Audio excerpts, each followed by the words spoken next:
এত ready shady হয়ে এত সুন্দর করে সেজে গুজে আর এই ফেভারিট আবায়াটা পরে কোথায় ঘুরতে গেলাম সবকিছু থাকছে এই ভিডিওতে। আসসালামু আলাইকুম, welcome back to life of Zinia Tithi. আশা করছি সবাই ভালো আছেন, সবার ঈদ খুব ভালো কেটেছে। আমারও ভালো কেটেছে আলহামদুলিল্লাহ, বাট গরমে অবস্থা অনেক খারাপ। যদিও এই ভিডিওটা আমার ঈদের পরের দিনের একটা ভিডিও, মানে এটা হচ্ছে ঈদের আউটিং এর একটা ভিডিও। তো আমি আজকে বের হওয়ার জন্য এই বাটার কালারের আমার টিউলিপ আবায়াটা বের করলাম। আর আমি পেয়ার আপ করার জন্য নিলাম হচ্ছে কেট স্পেডের এই ব্যাগটা। এই ব্যাগটা আমার একটা মাই গো টু ব্যাগ বলা যেতে পারে। আমি একটু কোথাও অ একটু মেকআপ করে রেডি সেডি হয়ে ঘুরতে গেলে বা কোথাও একটু প্ল্যান টাইপের ঘুরতে গেলে আমি এই ব্যাগটা ক্যারি করি। আর হচ্ছে আমার এই হিলটা বের করে নিলাম। এটা আমার অনেক পছন্দের একটা হিল। যদিও আমি ইদানিং হিল খুব একটা কমফোর্টেবল না। বাট আবায়াটা যেহেতু একটু ফ্লোর টাচ, সেহেতু এটা আমাকে আজকে পরতেই হবে। তো চলেন রেডি হওয়া যাক। এটা হচ্ছে আমার first my go to makeup টাইপের একটা video. Get ready with me বলা যেতে পারে।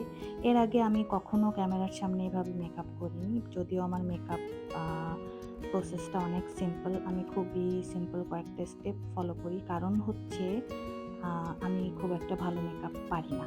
তো যেহেতু পারি না সেহেতু আমাকে খুবই মানে কমফোর্টেবল জোনে আমাকে থাকতে হয়। তো আমি হচ্ছে ফার্স্টে আ অফ ক্যামেরাতে আমি একটু ফাউন্ডেশন দিয়ে নিয়েছি, খুবই লাইট পরিমাণে। এরপর হচ্ছে আমি একটু কনসিলার দিয়ে নিলাম। কারণ হচ্ছে আমার আন্ডার আইতে অনেক বেশি ডার্ক সার্কেল, আমাকে কনসিলার দিতেই হয় যদি আমি মেকআপ করি আরকি। আর এরপরে হচ্ছে আমি একটু লুজ পাউডার প্রেস করে নিব। অনেকে আবার নরমাল পাউডারও আ ইউজ টু হয়, বাট আমার ফেসে এই লুজ পাউডারটা অনেক বেশি মানে যায়, আমার স্কিনের সাথে কোনো ঝামেলা করে না। তো এইজন্য আমি এই লুজ পাউডারটা অনেক দিন ধরেই ইউজ করছি, মানে অনেক বছর। তো ওটা একটু দিয়ে নিলাম খুবই হালকা পরিমাণে আরকি।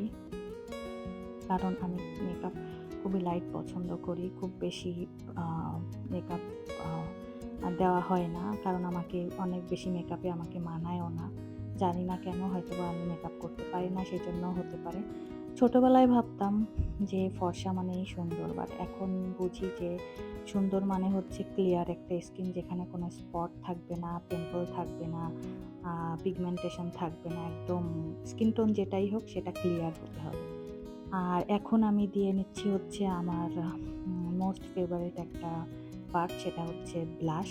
আর আমার এই ব্লাশ প্যালেট থেকে ব্লাশ দিলে এত বেশি পিগমেন্টেড যে একটু দিলেই অনেক বেশি আ হয়ে যায়। তো এটাকে খুব বেশি ভালোভাবে ব্লেন্ড করতে হয়।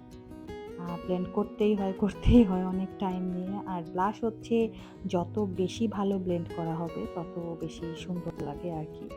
তো এটা আমি খুব জানতাম না। এটা আমাকে শিখিয়েছে হচ্ছে আমার সিস্টার ইন ল। এরপর থেকে আমি ব্লাশ ব্লেন্ড করেই যাই। যদিও আমি মেকআপে অত বেশি ভালো না। নরমাল ডেতে আমি একটু লিপস্টিক আর সানস্ক্রিন দিয়ে বের হয়ে যাই। সানস্ক্রিনের উপরে যদি লিপস্টিক দিই বা লিপ বাম এই আরকি। বাট যেহেতু একটু ঈদের সময়, তো আমি একটু আরকি রেডি হচ্ছিলাম আরকি একটু মেকআপ-শেকআপ করে। তো এই যে আমার ব্লাশ ব্লেন্ড করা অলমোস্ট শেষ আরকি। এরপরে হচ্ছে আমি মাস্কারা দিয়ে নিব। এটাও আমার খুব ভাল লাগে, মানে মাস্কারা দেওয়া। আইটা একটু এনহ্যান্স লাগে আরকি। আর যেহেতু আমার আইল্যাশগুলো খুব বেশি আ ঠিক না আরকি। আর সবসময় আইলাইনার দেওয়া হয় না। তো আজকে চিন্তা করলাম একটু আইলাইনার দিই আরকি। আইলাইনার দেওয়াও আমার জন্য হ্যাসেল। যাই হোক, শেষ করে আমি হচ্ছে রুবিউটা দিয়ে নিলাম। রুবিউটা অনেকদিন পরে দিলাম আরকি। আর এই ড্রেসের সাথে মেবি রুবিউটা ভালো লাগবে। যদিও রাত হলে রুবিউটা বেশি ভালো লাগে, বাট স্টিল কেন দিলাম জানি না। যাই হোক, এই হচ্ছে আমার ফাইনাল লুক। টিউলিপ আবায়াটা আমার এবারের ঈদের সবথেকে ফেভারিট একটা আবায়া। আর এটা পরেও এত আরাম, যদিও এটার ভেতরে ব্ল্যাক কালারের আরেকটা আবায়া পরতে হয়, মানে ইনার আবায়া যেটা বলে। বাট ২ টা আবায়া পরলেও এটা অনেক বেশি কমফোর্টেবল লাগছিল আরকি। তো বের হয়ে যাচ্ছি এবার আমরা ঘোরার জন্য। আমরা আজকে আসছি হচ্ছে প্রযুক্তি বিশ্ববিদ্যালয় গোপালগঞ্জ, যেটা একদম অনেক বড় একটা এরিয়া নিয়ে। আর এখানে এত বেশি গাছপালা, ফুল, এরিয়াটা বিশাল। ঢাকায় থাকলে তো সবসময় রেস্টুরেন্টের ছাড়া কোনো অপশন থাকে না। এভাবে নেচারের কাছাকাছি যাওয়াও হয় না। তো চিন্তা করলাম যে আজকে নেচারে একটু ঘুরে আসা যাক। ফুল, গাছপালা বা ওপেন এয়ার, ওপেন স্কাই এগুলা আমার অনেক ভালো লাগে সবসময়। একটু বিজি লাইফ থেকে একটু এস্কেপ পাওয়া যায় আরকি। তো আজকে আমরা এটাই চুজ করলাম যে এখানে ঘুরে আসা যাক। আর যদিও আমাদের এখানে ঘোরার মতো খুব বেশি অপশন নাই, হয়তোবা আছে আমি জানি না। যদি আমাদের এই দিকের মানুষজন আমার ভিডিও দেখে থাকেন তাহলে কোথায়, কোথায় ঘোরা যায় এটা আমাকে একটু কমেন্টে জানাতে পারেন। তো এই যে আমরা আরকি ঘুরছিলাম। আর এখানে আজকে মানুষজন খুব একটা নাই। অন্যদিন যখন ভার্সিটি ওপেন থাকে তখন মানুষজনের জন্য ভিডিও করা যায় না, ছবি তোলা যায় না। সব জায়গায় একদম ফুল থাকে। বাট আজকে যেহেতু ঈদের সময় ভার্সিটি অফ ছিল, কারণ এটা হচ্ছে আমার ঈদের পরের দিনের ভিডিও, আমি আগে একবার বলেছি। সেহেতু মানুষ খুব একটা ছিল না। এইজন্য আমরা আসলে একদম ফাঁকা রাস্তা পেয়ে খুব বেশি ভিডিও করতে পেরেছি।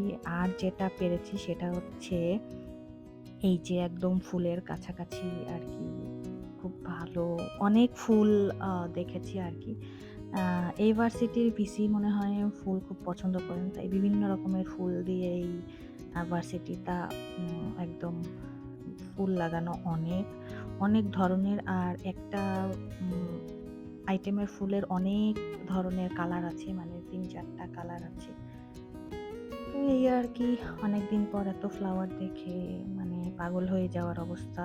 আর ফ্লাওয়ার আমার অনেক পছন্দ। এই যে জবার একটা দেখলাম রেড, আরেকটা দেখলাম ম্যাজেন্টা, আর আরেকটা মেবি আ লাইট পিঙ্কেরও একটা দেখেছিলাম। ওটার ভিডিও আর নেওয়া হয় নাই।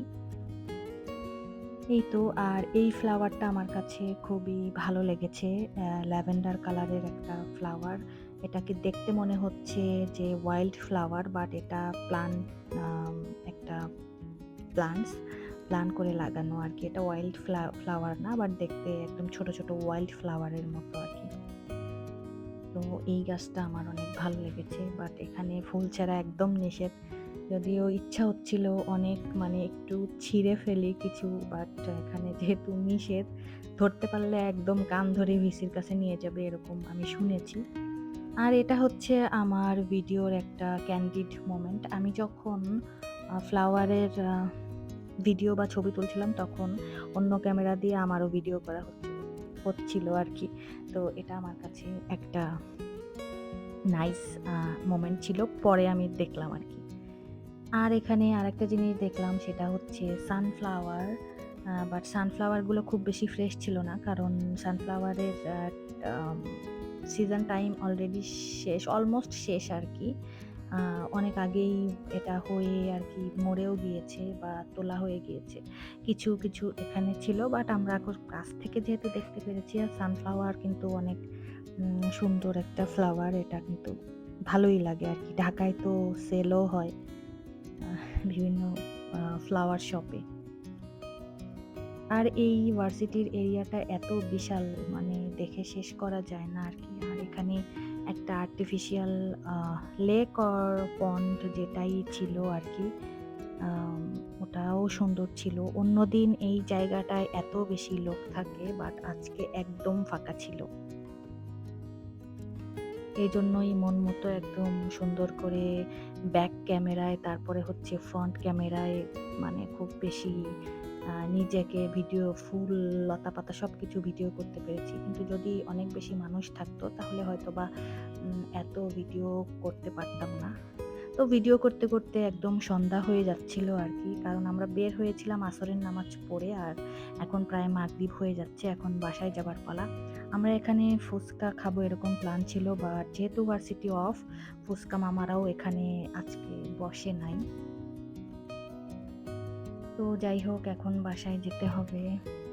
যদিও যেতে ইচ্ছে করছে না, বাট গরমও লাগছিল আর কি। আর এই তো আমরা এখন আর কি চলে যাব।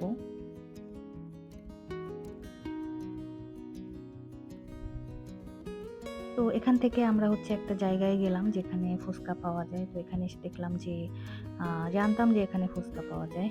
খুব বেশি এখান থেকে খাওয়া হয় নাই। বাট আসছি যখন একটু খেয়েই যাই।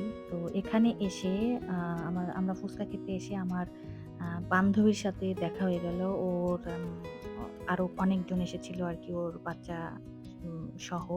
তো আমরা সবাই মিলে একসাথে ফুচকা খেলাম, অনেক বেশি গল্প করলাম। আমার ওই বান্ধবীটা আমার ব্লগ অনেক দেখে। তো যাই হোক, সবকিছু মিলায় একটা ভালো ইভনিং ছিল এটা। আজকের মতো এই পর্যন্তই। টাটা। সবাই ভালো থাকবেন। আল্লাহ হাফেজ।